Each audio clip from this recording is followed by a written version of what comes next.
देखो आपने लोग जो है कोशिका की बात कर रहे थे, और कोशिका में अगर हम बात करें तो जो कोशिका द्रव्य कह सकते हैं हम लोग, उस तक की बात हो जाती है।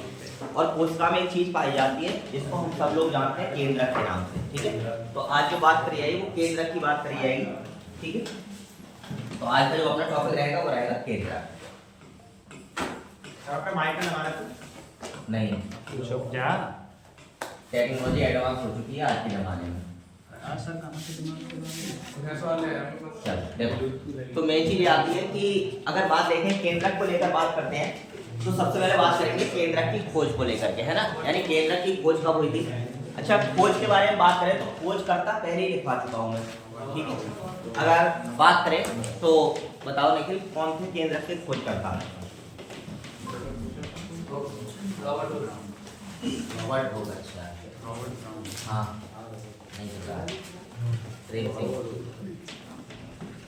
किताबें मत पढ़ लो, रावण पढ़ी थी किताब ना, पड़ोसी ने नहीं पढ़ रहा खाली बैठे वाली। देखो अगर बात करिए इसके खोजकर्ता की तो खोजकर्ता थे इसके रॉबर्ट ब्राउन। अगर बात करें खोज को लेकर के कि केंद्रक की भैया खोज किसने करी, तो ध्यान रखोगे केंद्रक की जो खोज करी गई वो करी गई रॉबर्ट ब्राउन के द्वारा। किसके द्वारा? रॉबर्ट ब्राउन के द्वारा। बातें नहीं बिल्कुल भी ठीक। तो रॉबर्ट ब्राउन ने क्या करा? रॉबर्ट ब्राउन ने केंद्रक की खोज करी। अब केंद्रक को समझने की कोशिश करो।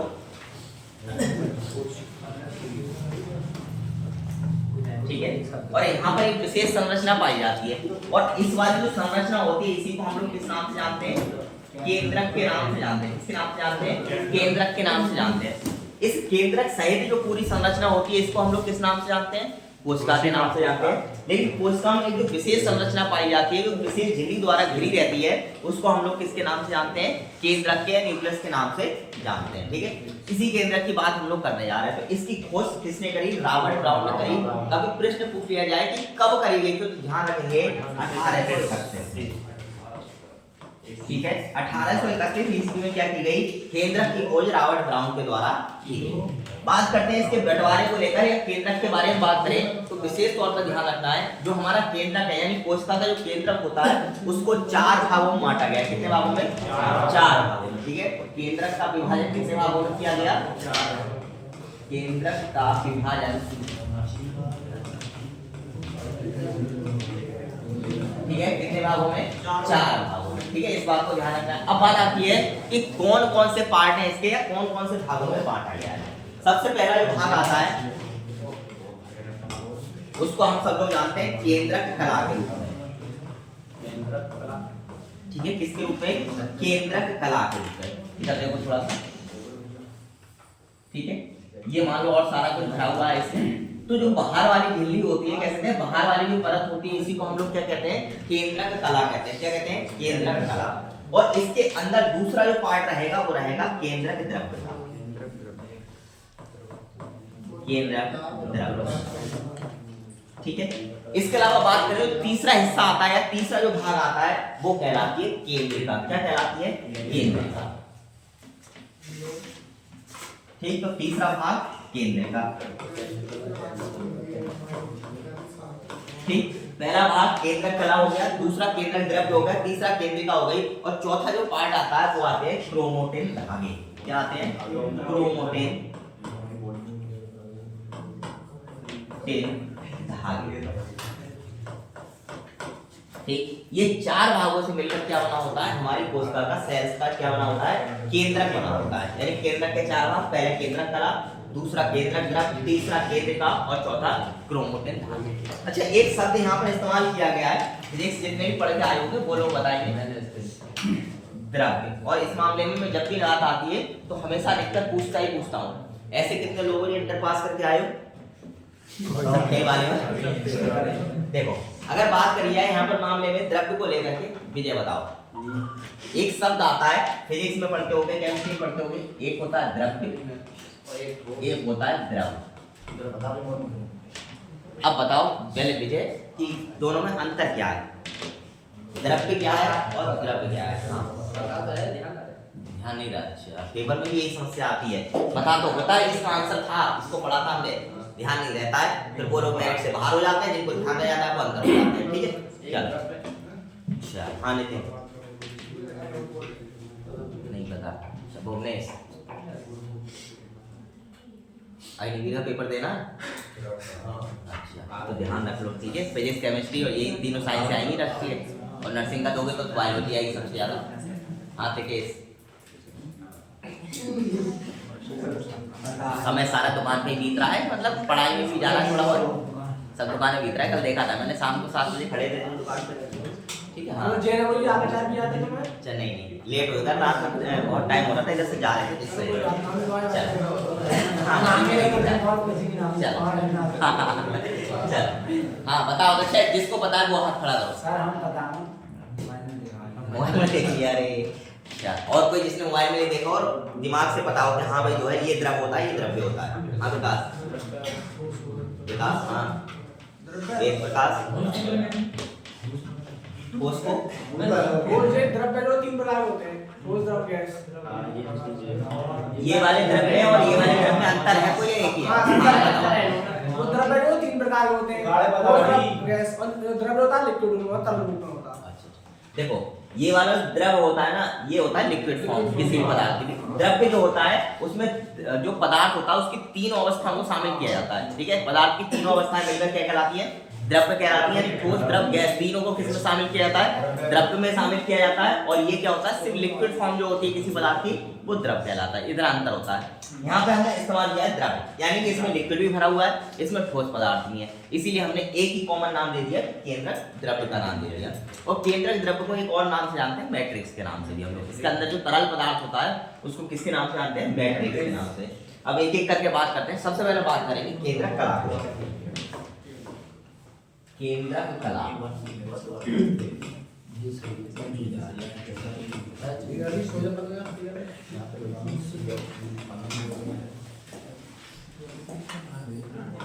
बातें नहीं। देखो बात करते हैं सबसे पहले केंद्रक कला की। तो जो केंद्रक होता है वो कोशिका में एक विशेष झिल्ली द्वारा घिरा होता है, यानी कह सकते हैं कोशिका का कुछ विशेष मटेरियल जो होता है वो एक विशेष झिल्ली से घिरा रहता है। और झिल्ली जो है वो दोहरी प्रकार की होती है। दोहरी का मतलब क्या है? कि डबल होती है। ठीक है यानी एक साइड ये लग गई और एक साइड ये लग गई, तो कैसी हो गई? डबल हो गई। और इसी कारण से हम लोग कह सकते हैं कि जो केंद्रक कला होती है वो क्या होती है? एक दोहरी झिल्ली वाली संरचना होती है। दोहरी झिल्ली वाली संरचना होती है।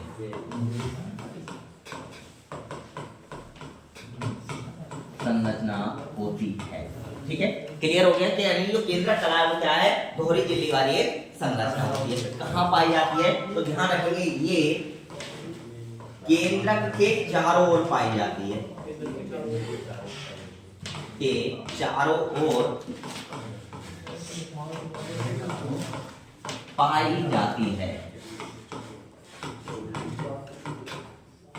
ठीक है यानी केंद्रक के चारों ओर क्या होती है? लिपटी रहती है, कह सकते हैं घिरी रहती है। यानी जो केंद्रक का मटेरियल होता है वो इसके चारों अंदर क्या होता है? इसके अंदर बंद होता है। इसी कारण से क्या होती है? केंद्रक के चारों ओर पाई जाती है। आगे बात करें, प्रश्न ये पूछा जाता ज्यादातर कि केंद्रक कला का निर्माण कौन सी प्रोटीन से होता है? तो ध्यान रखेंगे इसका जो निर्माण होता है वो लाइपोप्रोटीन से होता है। ठीक है इसका निर्माण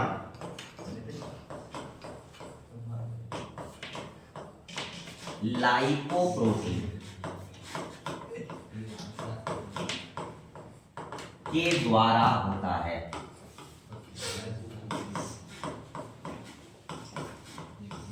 के द्वारा होता है। बातें नहीं। ठीक है यानी किसकी बनी होती है? ये पूछ लिया जाए कि केंद्रक कला का निर्माण किसके द्वारा होता है? तो लाइपोप्रोटीन। किसके द्वारा बनी होती है? तो लाइपोप्रोटीन के द्वारा, या लाइपोप्रोटीन से केंद्रक कला बनी होती है। इसके अलावा बात करें इसमें होता क्या क्या है, तो ध्यान रखेंगे इसमें जो होता है इसमें केंद्रक द्रव्य भरा होता है। केंद्रक द्रव्य भरा होता है। ठीक अब बात आती है कि इसकी जरूरत क्या पड़ी, यानी केंद्रक को जरूरत क्या है, काम क्या है इसका। तो ध्यान रखेंगे ये जो काम करती है ये केंद्रिका और जो केंद्रक द्रव्य होता है इनके बीच सामंजस्य का काम करती है, या कह सकते हैं पदार्थों के आवागमन का काम करती है। यानी कि जैसे अगर देखें तो ये कोशिका हो गई हमारी, ये केंद्रिका हो गई हमारी।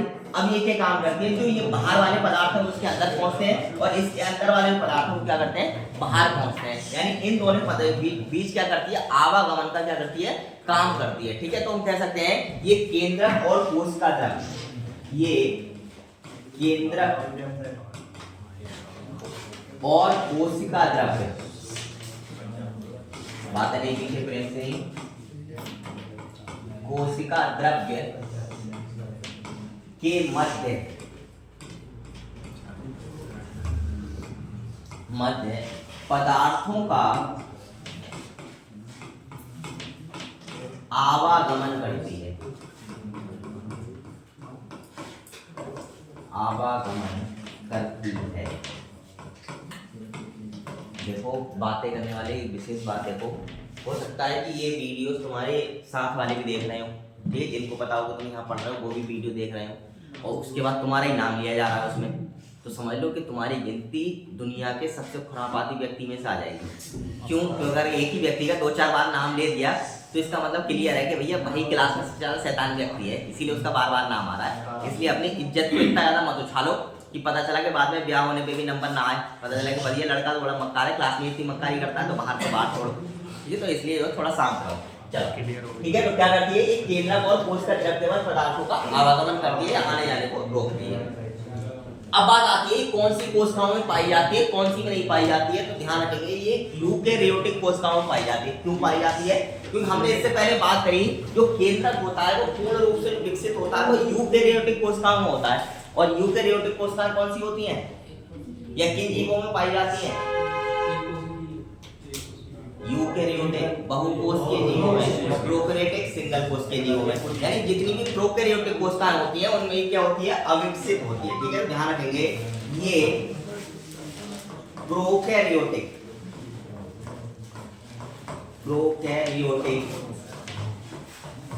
कोशिकाओं में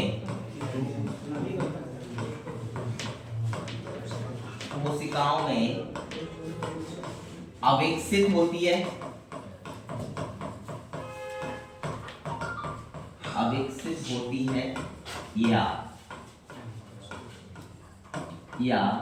इसका अभाव पाया जाता है, या इसका अभाव पाया जाता है। ठीक, यानी बात ये आती है कि जितनी भी प्रोकैरियोटिक कोशिकाएं होती हैं, क्योंकि हमने कोशिका का विभाजन एक कोशिकीय और बहुकोश के जीवों के आधार पर कितने भागों में किया, 2 भागों में, एक को कहा यूकेरियोटिक और एक को कहा प्रोकैरियोटिक। ठीक है, तो जितनी भी प्रोकैरियोटिक कोशिकाएं हैं उनमें ज्यादातर ये नहीं पाई जाती है, इसका अभाव पाया जाता है या पूर्ण रूप से विकसित नहीं होती है। अच्छा, अब ये बात बताओ कि प्रोकैरियोटिक कोशिकाओं में केंद्रक पाया जाता है? नहीं। क्यों कह सकते हैं ये बात? पाया जाता है, नामान्य होता है, नामान्य होता है। अच्छा, और कोई कुछ जवाब इस प्रश्न के माध्यम से? प्रोकैरियोटिक कोशिकाओं में केंद्रक का अभाव पाया जाता है या केंद्रक जो है पाया ही नहीं जाता है? यूकेरियोटिक में नहीं, यूकेरियोटिक में तो पाया जाता है, यूकेरियोटिक की बात हो रही है, प्रोकैरियोटिक की बात हो रही है। अभाव होता है, केंद्रक का अभाव होता है, यही लिखा ना हमने। आखिर क्यों हमने लिखा ये बात, कारण क्या है जिसकी वजह से हम ये कह रहे हैं कि इन कोशिकाओं में केंद्रक नहीं पाया जाता? डीएनए वगैरह तो उनमें भी पाया जाता है और डीएनए हमें यहाँ पे भी मिलेगा केंद्रक में, आरएनए यहाँ पे मिलेगा केंद्रक में, ठीक है, गुणसूत्र यहाँ पर मिलेंगे हम लोग के लिए, तो उनमें भी मिलते हैं सारे के सारे, नहीं तो उनमें अनुवांशिक लक्षण कैसे पहुंचेंगे? फिर हम ये क्यों कह रहे हैं जब सब कुछ केंद्रक वाली मिल रही है हमारे लिए और उसके बाद भी हम ये कह रहे हैं कि केंद्रक नहीं मिल रहा, कारण क्या है इसका? देखो थोड़ा सा समझने की कोशिश करो प्रोकैरियोटिक कोशिकाओं की संरचना के बारे में।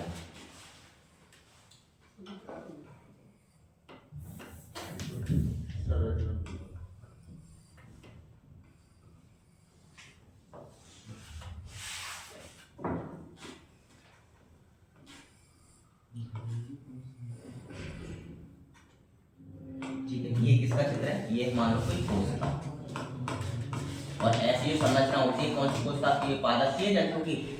ये संरचना होती है पादप कोशिका की। कोशिका पादप कोशिका की संरचना होती है इस तरीके की। अब मान के चलो ये अभी हम क्या कह सकते हैं इसके लिए, क्या ये कह सकते हैं यूकेरियोटिक है या प्रोकैरियोटिक है? अभी कुछ नहीं कह सकते ना इसके लिए। देखो अब बात आती है, सेम अगर बात करें तो यहाँ पर एक चीज मिली हमारे लिए,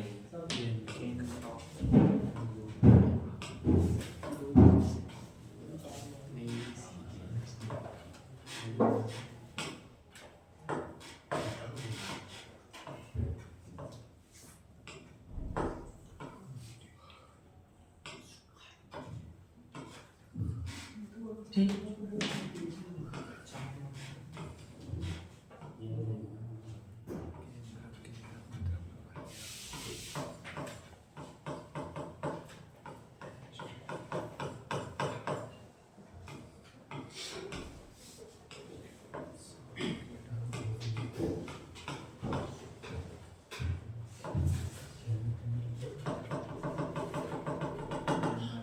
मान के चलो ये कोशिका की संरचना है।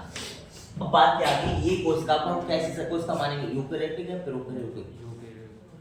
इस कोशिका को देखने के बाद फिर यूकेरियोटिक कहेंगे या प्रोकैरियोटिक कहेंगे। देखो ये पूर्ण रूप से एक यूकेरियोटिक कोशिका, कैसी है, यूकेरियोटिक। ठीक है, अब कारण क्या है कि हमने इसको यूकेरियोटिक कहा। ठीक है, कारण ये है कि हमें बीच में विशेष संरचना दिखाई दे रही है जो हम लोग क्या नाम से जान रहे हैं उसके लिए, केंद्रक के नाम से। ठीक है, अब ये कैसे हो गई, यूकेरियोटिक हो गई, क्लियर हो गया बात। अब देखो इधर समझो थोड़ा सा, अब कैसी है, अब हो गई है प्रोकैरियोटिक।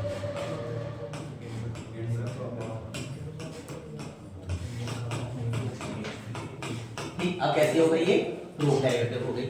इसका मतलब क्या हुआ, इसका मतलब ये हुआ कि मटेरियल सब वही है, सिर्फ एक चीज की कमी है और वो कौन सी है, केंद्रक कला। ठीक है, केंद्रक कला। अगर ये मटेरियल घट जाता है यानी इसके बाहर बाउंड्री घिस जाती है तो ये बन जाती है यूकेरियोटिक, और अगर ये बाउंड्री मिट जाती है तो ये क्या बन जाएगी, तो बन जाएगी प्रोकैरियोटिक। क्या बन जाएगी, प्रोकैरियोटिक। ठीक है, बस इतना सा अंतर है यूकेरियोटिक कोशिकाओं को लेकर के प्रोकैरियोटिक कोशिकाओं को लेकर। थोड़ा बहुत अंतर होता है लेकिन मुख्यतः अंतर जो है वो यही है। अगर केंद्रक एक चार दीवारी से घिरा हुआ है, केंद्रक कला से घिरा हुआ है तो यूकेरियोटिक, नहीं घिरा हुआ है तो प्रोकैरियोटिक। यानी ये मटेरियल जो है सब में भाग तक घूमेगा। ठीक है, किसी विशेष जगह नहीं रहेगा, विशेष थैली में नहीं रहेगा, यूकेरियोटिक हो गया। बाकी अगर बात करें तो प्रोकैरियोटिक। जैसे ऐसे मान के चलो कि हम एक मकान बनाते हैं और मकान में दो चीजें होती हैं, या तो मकान बोलते हैं, एक चीज को हॉल बोलते हैं। बना तो सब वही होता है। हॉल में क्या होते हैं, कमरे होते हैं अलग अलग, नहीं होते ना। लेकिन अगर उसी हॉल में अलग अलग कमरे बना दिए ना तो क्या बन जाएगा, मकान बन जाएगा। बस ऐसा ही अंतर है इसको लेकर के। अगर ये घिर गया तो यूकेरियोटिक, नहीं घिरा तो प्रोकैरियोटिक। ठीक है, यही अंतर क्लियर हो गया यूकेरियोटिक और प्रोकैरियोटिक उसका। चलो आगे बढ़ते हैं। अब केंद्रक कला के बाद जो अगला नंबर आता है वो आता है केंद्रक द्रव्य का। किसका, केंद्रक द्रव्य का। केंद्रक द्रव्य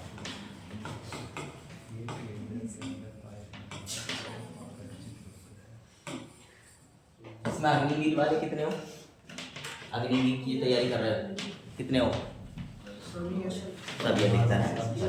एनए वाले विशेष तौर पे कोई एनए का नर्सिंग असिस्टेंट वाले, चलो जो भी हो विशेष तौर पर देखो, ध्यान रखना एनए वालों के लिए बायोलॉजी और अग्निवीर वालों के लिए साइंस सबसे ज्यादा महत्वपूर्ण है। ठीक है, केंद्रक द्रव्य की बात करते हैं। केंद्रक द्रव्य की बात करें तो कहाँ पाया जाता है, क्या होता है, तो ध्यान रखेंगे केंद्रक में पाया जाने वाला जो तरल पदार्थ होता है उसे हम लोग क्या बोलते हैं, केंद्रक द्रव्य बोलते हैं। क्या बोलते हैं, केंद्रक द्रव्य। तो ध्यान रखना है केंद्रक में पाए जाने वाला या पाया जाने वाला तरल पदार्थ ही, अरे तरल पदार्थ ही क्या कहलाता है, केंद्रक द्रव्य कहलाता है। ठीक है, केंद्रक द्रव्य कहलाता है।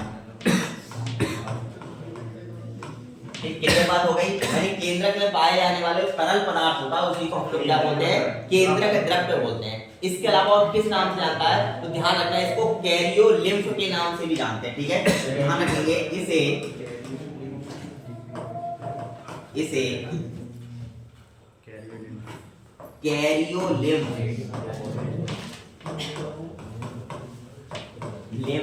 या केंद्रक रस के नाम से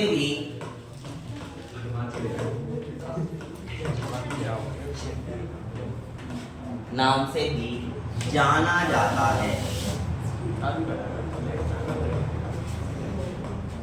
ठीक है, तो क्लियर हो गया। किसी और किस नाम से जानते हैं? इसे कैरियोलिम्फ या केंद्रक के नाम से भी जाना जाता है। इसको केंद्रक द्रव्य बोलते हैं, केंद्रक बोलते हैं और क्या बोलते हैं? कैरियोलिम्फ बोलते हैं। तो तीन नाम हो गए इसके, केंद्रक द्रव्य, केंद्रक रस और कैरियोलिम्फ। इसके अलावा बात करी जाए कि ये किसका बना होता है, तो ध्यान रखना न्यूक्लियोप्रोटीन का। किसका बना होता है? तो न्यूक्लियोप्रोटीन का बना होता है। ये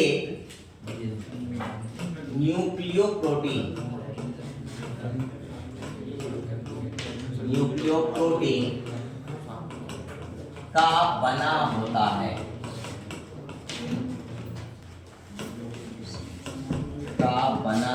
है, ठीक है। तो इसका निर्माण किससे होता है? न्यूक्लियोप्रोटीन से होता है। अगर बात करें कि हम लोग की केंद्रक कला किसकी बनी होती है, तो केंद्रक कला किसकी बनी होती है? लाइकोप्रोटीन। केंद्रक कला किसकी होती है?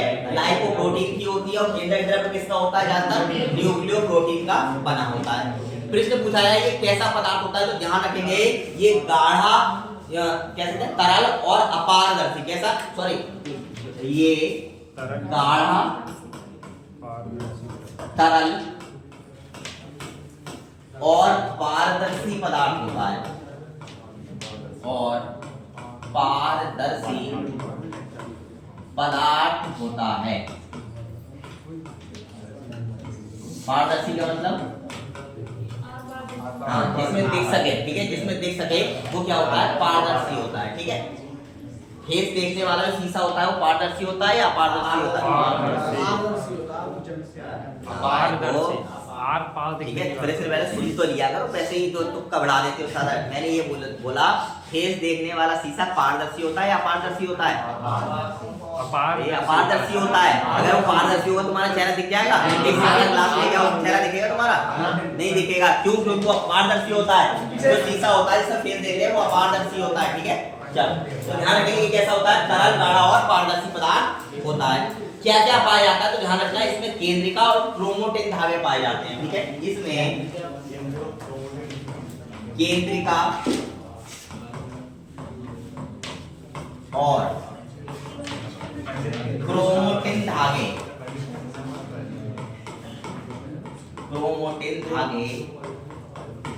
पाए जाते हैं, ठीक है। क्लियर हो गया? इसमें क्या क्या पाया जाता है? इसमें केंद्रिका और क्रोमोटिन धागे पाए जाते हैं। इसके अलावा बात करिए और क्या क्या पाया जाता है, तो इसमें एंजाइम पाए जाते हैं, इसमें लवण पाए जाते हैं, इसमें आरएनए पाया जाता है, इसमें डीएनए पाया जाता है, ठीक है। ध्यान रखेंगे इसमें एंजाइम, लवण, आरएनए और डीएनए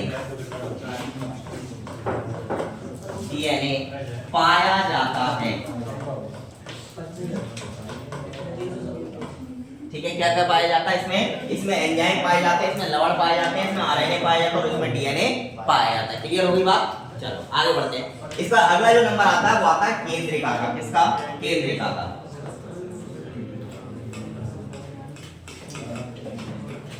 देखो ज्यादा बोलोगे तो बार बार मुझे यही चीज कहनी पड़ेगी, तो समझ लेना कि लिखवाना शुरू कर दूंगा तुम लोग के लिए फिर, ठीक है। तो तुम्हें शांत करने का ये आखिरी उपाय होता है। क्या हुआ?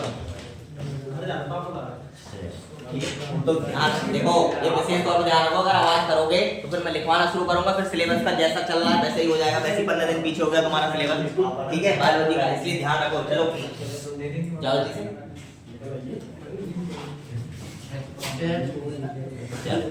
ठीक है। केंद्रिका की बात करते हैं। तुम्हारी नर्सिंग फोन आ गई क्या?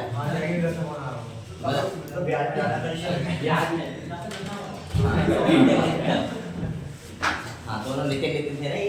चल देखो केंद्रिका की बात करते हैं। केंद्रिका क्या है, तो सबसे पहले एक प्रश्न कई बार पूछा गया है कि केंद्रिका की खोज किसके द्वारा की गई थी। तो ध्यान रखना, एक व्यक्ति थे, एक वैज्ञानिक थे जिनका नाम था फोंटाना। क्या नाम था? फोंटाना। और फोंटाना द्वारा क्या की गई? इसकी खोज की गई थी। क्या की गई थी? खोज। तो ध्यान रखेंगे केंद्रक की, केंद्रिका की खोज किसके द्वारा की गई? फोंटाना के द्वारा की गई। जिसने अगर बात करिए कब की गई, तो ध्यान रखेंगे 1781 में खोजी गई थी। ठीक है, कब खोली गई थी? 1781 में। लेकिन ये पता नहीं था कि यही क्या है, केंद्रक की केंद्रिका है, इस बात का कोई नहीं पता था। इसके बाद एक गोमेन नाम के व्यक्ति हुए और गोमेन ने 1840 में, कब? 1840 में इसको नाम दिया न्यूक्लियोस का। किसका नाम दिया? न्यूक्लियोस का नाम दिया 1840 में। यानी 1840 में क्लियर हुआ कि भैया ये क्या है, केंद्रक की एक केंद्रिका है। अब बात आती है इनकी संख्या कितनी हो सकती है, तो ध्यान रखना इनकी संख्या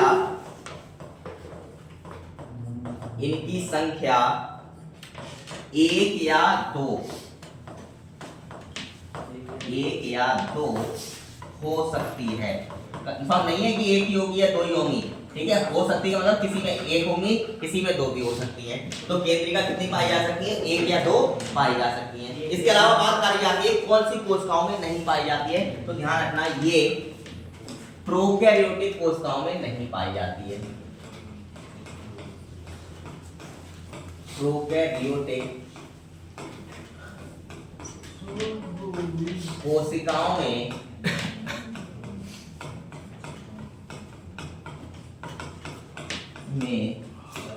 नहीं पाई जाती है,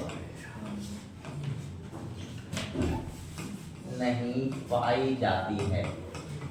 यानी कि सिर्फ कौन सी कोशिकाओं में मिलेगी? केंद्रक की केंद्रिका यूकैरियोटिक कोशिकाओं में मिलेगी, प्रोकैरियोटिक कोशिकाओं में ये नहीं मिलेगी। इसके साथ साथ बात करें, ये प्रश्न पूछा जाता है ये कौन से समय में अदृश्य हो जाती है, तो ध्यान रखना ये कोशिका विभाजन के समय, ये कोशिका विभाजन के समय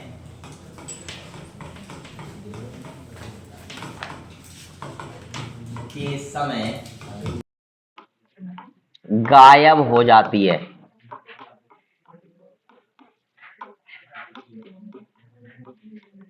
ठीक है, यानी जब कोशिका का विभाजन होता है, एक कोशिका 2 कोशिकाओं में बढ़ती है, तब जाकर के क्या हो जाती है? अदृश्य हो जाती है, या कह सकते हैं ये पूर्ण रूप से क्या हो जाती है? गायब हो जाती है। क्या क्या मिलता है आखिर हमारे लिए, तो ध्यान रखेंगे इसमें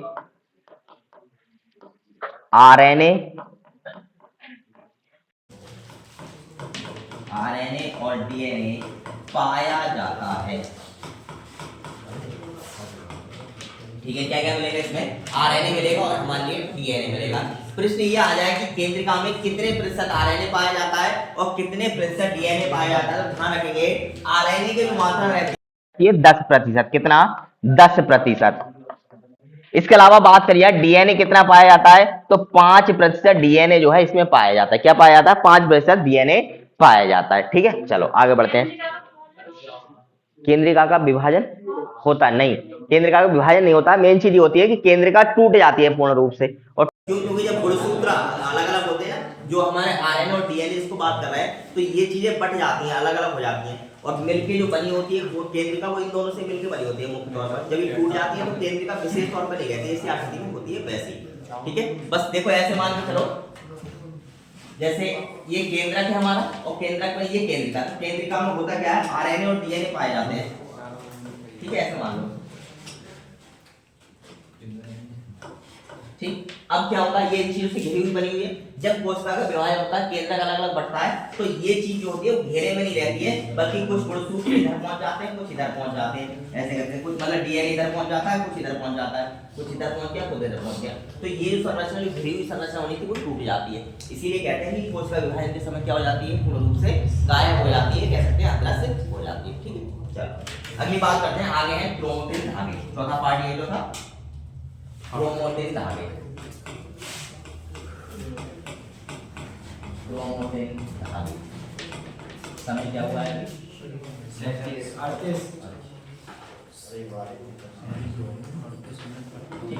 बात करते हैं क्रोमैटिन धागे को लेकर। केंद्रक की सबसे इंपॉर्टेंट चीज जो है वो क्या है? क्रोमैटिन धागे। सबसे पहले बात करते हैं इनकी संरचना कैसी होती है, कह सकते हैं बनावट कैसी होती है। ध्यान रखेंगे ये एक जालनुमा संरचना होती है, यह एक जालनुमा संरचना होती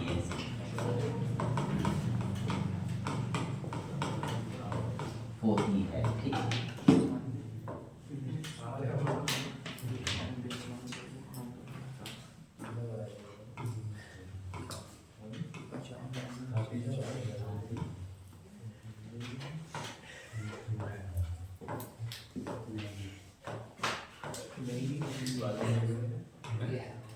ऐसे करके पूरा एक जाल बना होता है, घेरा होता है, ठीक है, साथ में। ये ना पता कौन सी ताम का है। हाँ ठीक है, इस तरीके से एक जाल बना होता है और ये क्या कहलाते हैं, हमारे क्रोमोटिन धागे कहलाते हैं, ठीक है। तो ये क्या होती है, जालनुमा संरचना होती है। इसके साथ साथ बात करें इसे और किस नाम से जाना जाता है, तो ध्यान रखेंगे इसको क्रोमैटिन जाल के नाम से भी जाना जाता है। इसे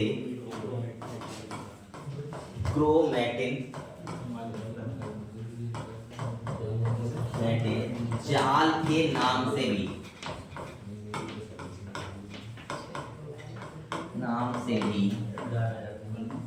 जाना जाता है।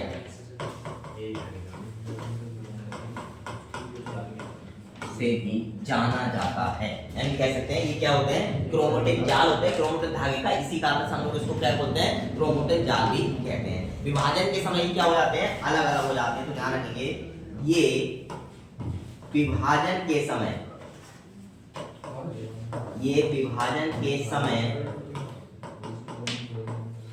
अलग अलग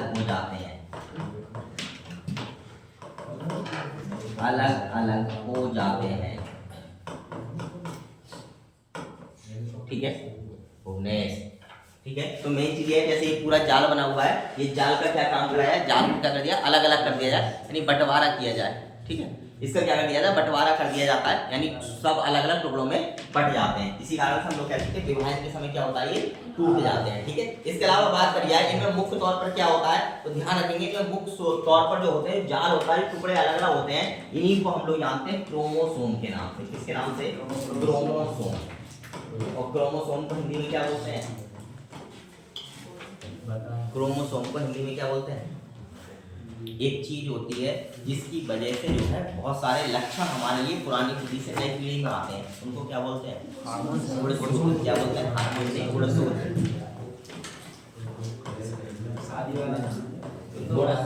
ठीक है। हाँ, शादी वाले गुण नहीं है जो 36 के 36 मिला दिए जाए और 36 के 36 मिल गए तो समझ लो मामला खराब है। खराब इसलिए होता है कि मान के चलो कि 36 गुण में एक गुण है कि एक तुम बहुत शैतान हो, ठीक है। अब गुण उसका भी 36 के 36 मिल गए, 36 गुण उसमें पूरे हो गए, तो शैतान तो हो गई है। तो आराम से करो, लड़ते रहो पूरे दिन, और कुछ नहीं है। फिर नौबत तलाक भी पहुंचेगी 36 मिल गए तो, ठीक है। हाँ, मानेगा कोई किसी की है नहीं कि दोनों में गुण है, तो फिर तो मामला खराब है ना, कहीं चलो हाँ लट चलेगा, चलो हाँ। देखो लट चलने का मुख्य तौर पर अगर बात है तो ज्यादातर ये समस्याएं जो रहती हैं वो सिटी पढ़े लिखे लोगों में, सही बात यही है। जितनी भी तलाक वाली समस्याएं, जितनी भी मनमुटाव वाली समस्याएं, वो ज्यादातर पढ़े लिखे लोगों में। और जो लोग कम पढ़े लिखे हैं, इससे पहले कभी तुमने सुना अपने समय में, मतलब माता पिता के समय में कि तलाक होते हैं, कोई जानता भी नहीं था तलाक जैसे क्या चीज होती है। और अगर बाई चांस किसी ने सुन लिया, जैसे मान लो किसी रिश्तेदारी में हो गया बाई चांस, उसकी फैमिली सिटी में रह रही है और हो भी गया, तो हालात ये रहते थे कि उसका मतलब जो है लोग बड़ा बुरा मानते थे तलाक होने के लिए। आज तो नॉर्मल बात है, जाओ केस फाइल करो और बात करो। सर उस टाइम पे कितने मामले हो सकते हैं किसी को भी है, तो मतलब जाग रहना चाहिए इस टाइम। दो व्यवस्थाएं रहती है, ऐसा नहीं है तुम मान लो अगर पक्ष दूसरा भारी पड़ गया तो कूटता बहुत, चुपचाप ये ध्यान रखना, ठीक है। हाँ चलो चलो देखो इधर, देखो ध्यान रखो इधर, देखो भाई सब रिश्ते जो चलते हैं, चाहे पति पत्नी का हो या कोई और रिश्ते हो, सामंजस्य से चलते हैं। अगर तुम्हारे रिश्तेदार एक रिश्तेदार तुम्हारा पड़ता आ रहा है और एक से नहीं आ रहा है, तो इसका क्लियर मतलब है कि कहीं ना कहीं एक रिश्तेदार के साथ तुम्हारा सामंजस्य है और एक रिश्तेदार के साथ सामंजस्य नहीं है। ऐसे पति पत्नी का सामंजस्य बैठ रहा है तो ठीक है, नहीं बैठ रहा है तो रोज खत्म गुस्सा है। चलो तो देखते हैं आगे, यानी रोज लड़ाई झगड़े हैं, और लड़ाई झगड़े किसको जन्म देते हैं, मनमुटाव को जन्म देते हैं। मनमुटाव तलाक तक पहुंच जाता है, पढ़े लिखे हो तो, और पढ़े लिखे नहीं हो तो कोई तलाक नहीं होता, ठीक है। पढ़े लिखों में तलाक होता है क्यों, उन्हें पता होता है कि इसके ऑप्शन जो है हमारे पास ये है, मैं के चली जाए बस, हाँ इतना हो जाए। लेके भी जाने का अब है, पहले तो जा ही नहीं पाते थे, तो रास्ता नहीं पता होता था किसी को। हालात ऐसे होते थे कि कभी कभार तो मामला बड़ा क्रिटिकल सुनने में आता था। जैसे मान के चलो कि लोगों की ने जो है मुंह नहीं उगाड़ती थी लेडीजें, तो एक घटना है, हाँ मतलब फेस नहीं उगाड़ती थी ना, तो पर्दा रखती थी। तो एक घटना है कि एक बार जो है दो व्यक्ति मतलब आसपास के गांव के अपनी अपनी दुल्हन को बुला के लाए अपने उनके पीहर से, और जब बुला के लेकर के आए तो दोनों बस में बैठे हुए थे, बस एक जगह रुकी और दोनों की पत्नियों ने कहा कि कुछ खाने को ले लो। दोनों पति उतरे उनके दोनों के, और उतरने के बाद खाने को ले आए। कोई दिक्कत वाली बात नहीं है। अच्छा लेडी ये बहुत शर्मीली होती थी पहले के समय में, आज की तरह थोड़ी नहीं व्यवस्था, ठीक है हाँ कि माने जैसे वैसे। तब क्या हुआ कि एक का पति दूसरे के पास बैठ गया, दूसरे के पास बैठ गया, यानी अल्लाह बल्दी हो गई उनकी दोनों पति होगी। अब वो घर पहुंचे, घर पहुंचने के बाद शाम को जब घूंघट उठता है पता चलता कि ये तो वो है ही नहीं, ठीक है। तब बोले तुम कहाँ से आई, हम तो वहां से आए, ठीक है। तब दोनों का पता लगाया गया, उसके बाद एक दूसरे घर पहुंचाया गया। तो ऐसे हालात हो जाते थे, इतना ज्यादा पर्दा होता था। आज के समय में कोई मतलब ही नहीं है चीजों का है। सर अब तो एक टाइम की रोटी खाते तो खाना पहुंच जाएगा। हाँ चलो, और से सोच रहे होगे तुम लोग चलो सही है दूसरे की लुगाई मिल रही है, हाँ, लेकिन ये तो तुम्हारी लुगाई भी दूसरे की बात चली गई। चलो देखो इधर आओ, दोबारा चलो हाँ चलो अब बात समझो। इसके बाद बात करें, अरे शांत हो जाओ। इसके बाद बात करी जाए किसके बने होते हैं। देखो ध्यान रखना, गुणसूत्र पूछे जाए किसके बने होते हैं या क्रोमोटिन धागे किसके बने होते हैं, तो न्यूक्लिक अम्ल और क्षारीय प्रोटीन के बने होते हैं, ठीक है ध्यान रखेंगे। ये न्यूक्लिक अम्ल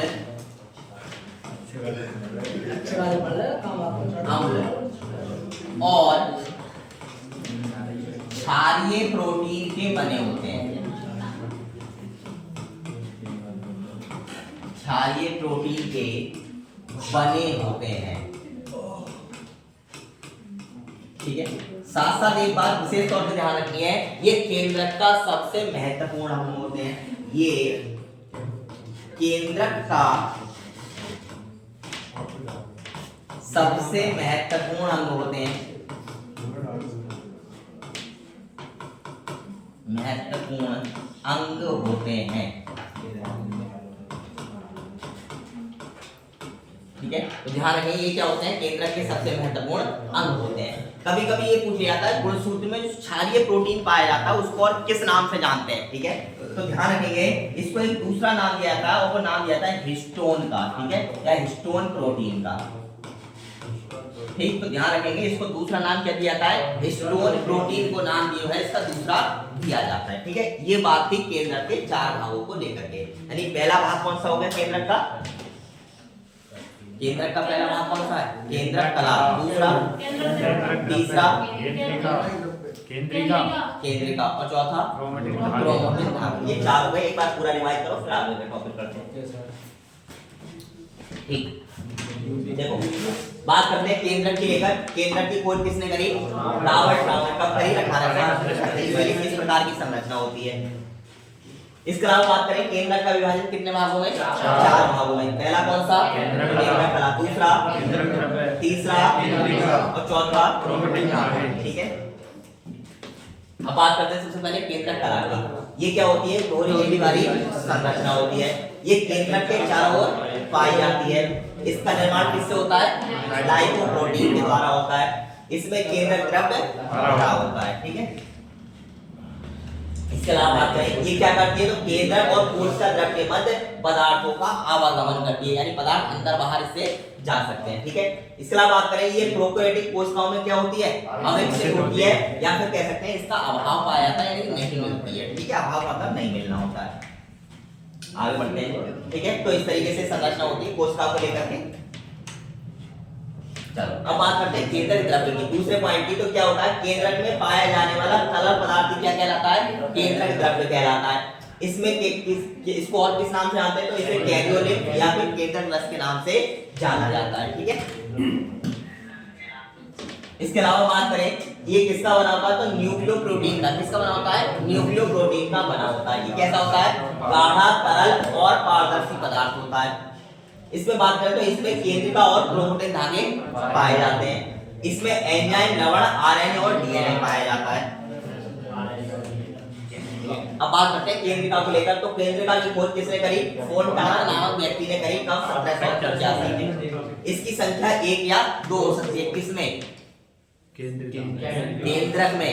किसमें, केंद्रक में इसकी संख्या 1 या 2 हो सकती है। चलो आगे बात करते हैं। ये प्रोकैरियोटिक कोशिकाओं में नहीं पाई जाती है।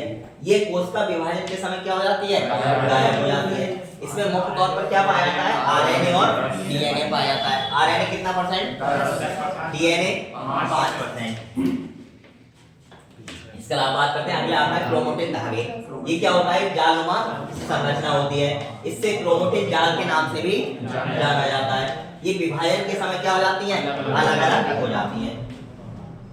ठीक, इसके अलावा बात करी जाए ये किससे बने होते हैं, जो न्यूक्लिक अम्ल और क्षारीय प्रोटीन के बने होते हैं। ये केंद्रक के सबसे महत्वपूर्ण अंग माने जाते हैं। ठीक है, ये बात है केंद्रक खराब हो लेकर आगे बात करते हैं। अब बात करते हैं क्रोमोटिन धागे या फिर गुणसूत्र की, जिन्हें हम बोलते हैं क्रोमोसोम्स के नाम से। किसके नाम से जानते हैं, क्रोमोसोम्स के नाम से। ठीक है, गुणसूत्र। देखो नए वाले जितने भी आए हो सकता है या तो संजय सर ने बता दिया हो तुम्हें प्रोसेस, नहीं बताया तो दोबारा सुन लो। देखो दो तरीके हैं तुम्हारे पास में, एक तो ये पीडीएफ तुम्हें मिल जाएगी जो पुरानी मिली नहीं है। ठीक है, नई वाली मिल जाएगी, पुरानी वाली मिल जाएगी, मैं आज कर दूंगा, और ये वाली भी मिल जाएगी। एक तो ये तरीका है कि पीडीएफ ले लो और घर जाकर नोट्स बना लो। दूसरा तरीका ये है जो बोला जा रहा है उसको अपने धीरे धीरे नोट्स करते रहो क्लास में बैठ करके, जैसे तुम्हें बेहतर लगता है उचित लगता है उस तरीके से अपने नोट्स तैयार करो। जितने भी ये ख्वाब में हो कि नन तो ये वाले नोट्स बनाएंगे घर जाकर, ना क्लास में बनाएंगे, तो उनके लिए सबसे बड़ी समस्या होगी एग्जाम टाइम में। अभी कोई समस्या नहीं है, जब तुम सोचोगे कि बायोलॉजी का या जिस भी क्लास से एक बार रिवीजन कर लें तो रिवीजन करने को तुम्हारे पास में कोई ऑप्शन नहीं होगा। ठीक है, तो इसलिए विशेष तौर पर ध्यान रखो कि नोट्स जरूर बनाओ, चाहे यहाँ बैठ करके बनाओ चाहे घर बैठ करके बनाओ, वो एक अलग बात है। ठीक है, इस बात का विशेष तौर पर ध्यान रखो। चलो देखो अभी कोई भी बाहर वाला नहीं आया प्रेम से, अभी मना कर देना सबको। ठीक है, जब तक क्लास में चलो आगे बात करते हैं। तो बात आती है गुणसूत्र को लेकर, और गुणसूत्र को हम लोग किस नाम से जानते हैं, क्रोमोसिन्स के नाम से जानते हैं। किसके नाम से, क्रोमोसोम्स के नाम से जानते हैं। सबसे महत्वपूर्ण काम क्या होता है, देखो सबसे महत्वपूर्ण काम होता है क्रोमोसोम्स का या गुणसूत्र का, वो होता है जो आनुवांशिक लक्षण है या आनुवांशिक गुण है उनका पालन करना। ठीक है, तो ध्यान रखेंगे ये आनुवांशिक लक्षणों का, आनुवांशिक लक्षणों का वहन करते हैं।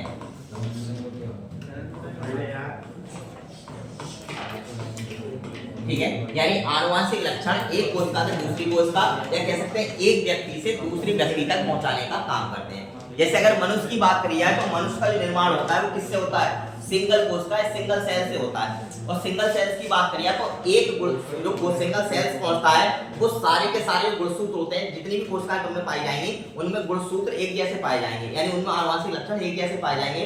और उन्हीं आनुवांशिक लक्षणों के साथ जाकर तुम्हें क्या करता है, वहां पर गर्भ में पहुंचाता है उन आनुवांशिक लक्षणों को, और आनुवांशिक लक्षणों को ले जाने में काम कौन करते हैं, गुणसूत्र करते हैं। यानी जैसे इसमें लक्षण पाए जाएंगे वैसे ही लक्षण जो आगे मिल जाएंगे। जैसे बात करी जाए आज के समय में बहुत सारी हाइब्रिड भैंसों की गायों की प्रजातियां आ गई हैं। बात आती है कि हाइब्रिड बनी कैसे ये, या फसलें जो हम बात करते हैं इन फसलों में हाइब्रिडनेस आती कहां से। जैसे चावल गेहूं की बात करिए तो पहले 30 किलो बीघा 40 किलो बीघा का गेहूं होता था और आज के समय में 4 कुंटल 5 कुंटल बीघा तक का हो रहा है। कारण क्या है, कारण ये है कि इनमें जो है गुणसूत्रों में परिवर्तन किया गया, इनके आनुवांशिक लक्षणों में परिवर्तन किया गया।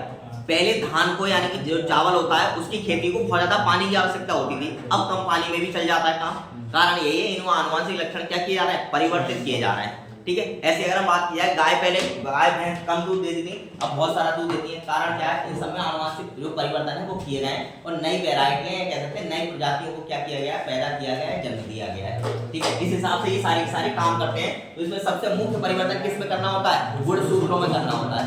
अगर मान के चलो कि गेहूं को कम पानी की आवश्यकता है और चावल को ज्यादा पानी की आवश्यकता है, तब क्या करा जाता है, तब मामला ये करा जाता है कि चावल के वो गेहूं के गुणसूत्र जो कम पानी मांगते हैं उन गुणसूत्रों को निकाल करके कहाँ पहुंचा दिया जाता है, चावल में पहुंचा दिया जाता है। यानी उससे नई प्रजाति वो बना दी जाती है। और वो नई प्रजाति क्या करती है, उगती तो धान की तरह ही है, चावल की तरह ही है, लेकिन मेन चीज उसको पानी की आवश्यकता कम होती है। क्यों, क्योंकि उन्होंने एक आनुवांशिक लक्षण नया पैदा कर लिया अपने आप में, वो है पानी की कमी को रखना। ठीक है, तो इस तरीके से नए पैदावार जो है नई फसलों प्रजातियों की क्या हो जाती है, उत्पत्ति हो जाती है। ठीक है, बात करते हैं खोज किसने की, तो एक व्यक्ति थे स्ट्रासबर्गर। ठीक है, खोज की बात करें तो स्ट्रासबर्गर,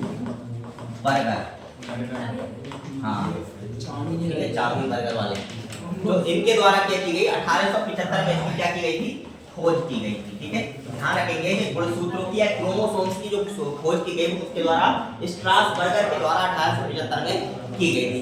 लेकिन बात करते हैं इसके बाद इसका नाम जो रखा गया वो बाल्टियर ने रखा 1889 ईस्वी में, और उन्होंने नाम रखा क्रोमोसोम्स। क्या रखा, क्रोमोसोम्स। और क्रोमोसोम से हमने क्या कहा उसको, क्रोमोटिन धागे कहा था, ठीक है। तो इनको एक साथ एक रूप में क्या कहा जाता है, क्रोमोसोम। यानी जब ये जाल बना होता है उस जाल में इसको किस नाम से जानते हैं, क्रोमोसोम्स के नाम से जानते हैं। बात आती है बने किस किस के होते हैं गुणसूत्र, तो गुणसूत्र जो बने होते हैं वो मैट्रिक्स और डीएनए के बने होते हैं। किसके, ये मैट्रिक्स और डीएनए के बने होते हैं, ठीक है। मैट्रिक्स और डीएनए के बने होते हैं, क्लियर हो गई बात। यानी कि ये किस किस के, मैट्रिक्स और डीएनए। मैट्रिक्स हमेशा ध्यान रखना, कहीं पे भी शब्द इस्तेमाल आता है तो इसका मतलब है लिपिड पदार्थ का इस बात की जा रही है। चाहे मैट्रिक्स का नाम कोशिका द्रव्य के लिए आए, चाहे मैट्रिक्स का नाम केंद्रक के लिए आए, और चाहे गुणसूत्रों में आए, तो इनमें पाए जाने वाला तरल पदार्थ होता है उसको हम लोग किसके नाम से जानते हैं, मैट्रिक्स के नाम से जानते हैं, ठीक है। तो ये किसके बने होते हैं, मैट्रिक्स और डीएनए के बने होते हैं, ठीक है। साथ साथ बात करें तो इसमें मैट्रिक्स में मुख्य तौर पर क्या पाया जाता है, तो ध्यान रखना है हिस्टोन प्रोटीन, हिस्टोन प्रोटीन पाया जाता है, हिस्टोन प्रोटीन, ठीक है। और हिस्टोन प्रोटीन को हमने क्या कहा था, हमने एक चीज नाम दिया था जो किससे बना होता है, आरएनए का बना होता है। किसका बना होता है, आरएनए। आरएनए किसका बना होता है, हिस्टोन प्रोटीन का ही बना होता है। साथ साथ बात करें इसके चारों, यानी जो गुणसूत्र पाए जाते हैं, जो क्रोमोसोम्स पाए जाते हैं, इनके चारों ओर विशेष झिल्लीनुमा आकृति मिलती है, ठीक है। तो इनके चारों ओर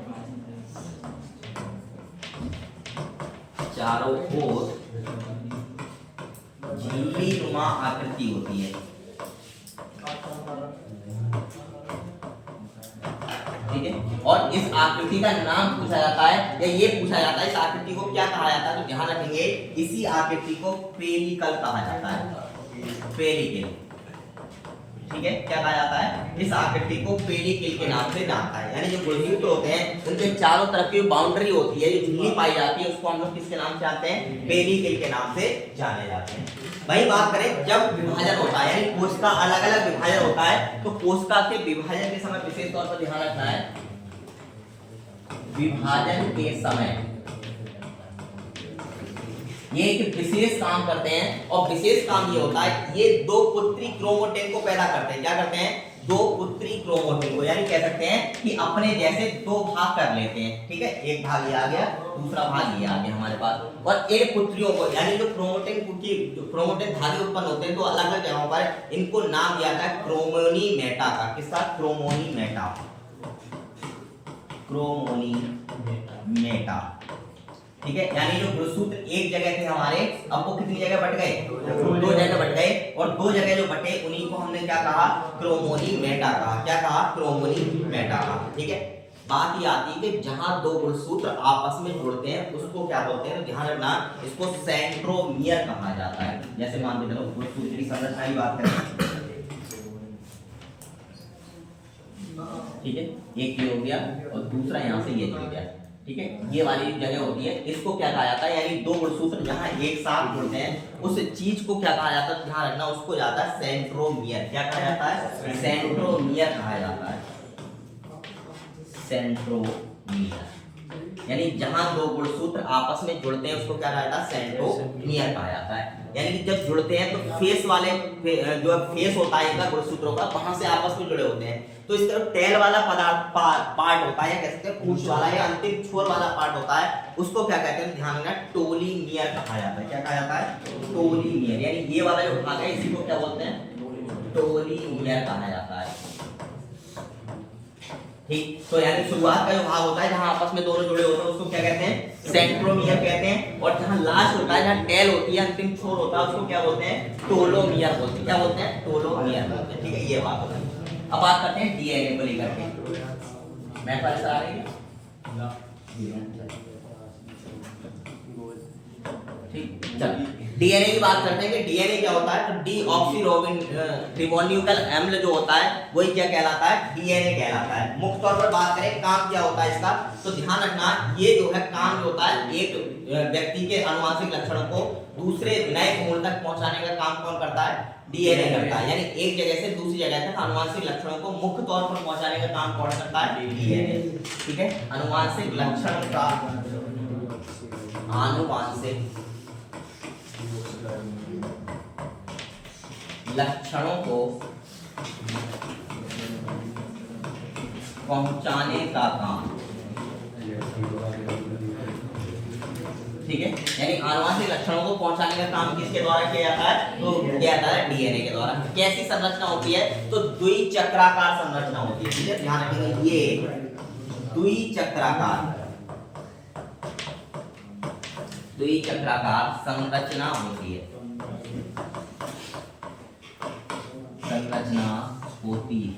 ठीक है, यानी कैसी प्रकार की संरचना पाई जाती है? द्विचक्राकार प्रकार की संरचना पाई जाती है। और कैसी होती है? तो ध्यान रखना, ये रस्सी नुमा होती है। कैसी होती है? रस्सी नुमा दिखाई देती है,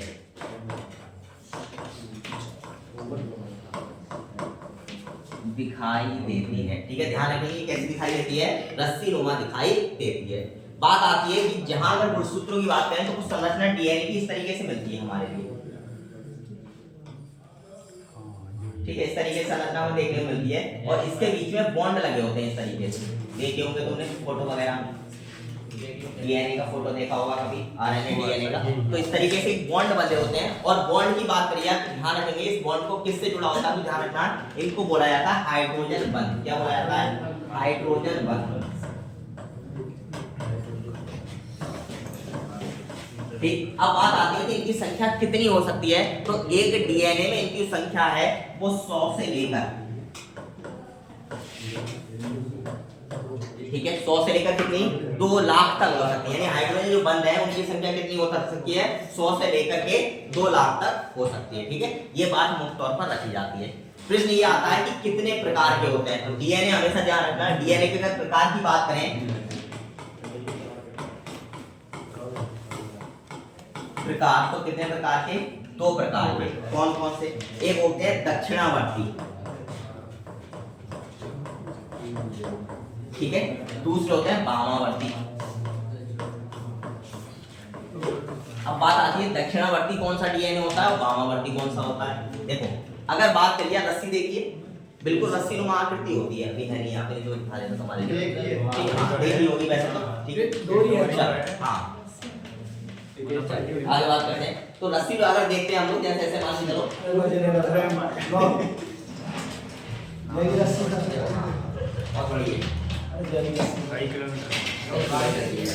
अगर ये रस्सी अगर हम देखते हैं इस तरीके से, ऐंठन चढ़ी हुई है, हाँ, इस पे अगर देखें तो इस तरीके से ऐंठन चढ़ी हुई है।